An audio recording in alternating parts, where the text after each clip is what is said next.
Arestado ang tatlong individual na sangkot sa pagbebenta ng ilegal na droga sa lalawigan ng Bulacan. Sa isinagawang buy-bust operation ng Bulacan Police sa barangay Wakas, Bukawi, nadakip ang tatlong suspect at nasamsam ang nasa 28 gramo ng hinihinalang shabu na nagkakahalaga ng higit 170,000 piso.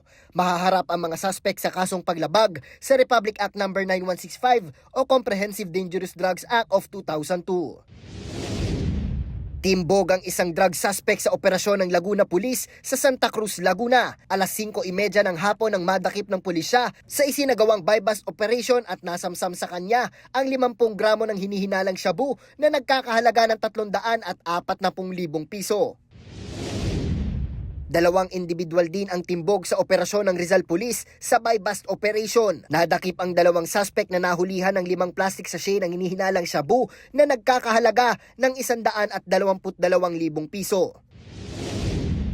Arestado naman ang isang high-value individual sa operasyon ng Philippine Drug Enforcement Agency Mimaropa sa Puerto Princesa City sa Palawan. Sa bisa ng search warrant, nag-raid ang PIDEA sa barangay Bangkaw-Bangkaw, Puerto Princesa City, Palawan, kung saan nadakip ang isang suspect. Nasabat sa kanya ang humigit kumulang 3 gramo ng hinihinalang shabu na may halagang 24,000 piso. Gayon din ang ilang drug paraphernalia at ilang firearm-related na mga kagamitan.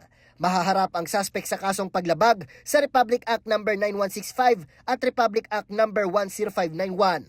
Nauuna sa balitang totoo at laging bago. Jap Regala, Alauna sa Balita, Congress TV.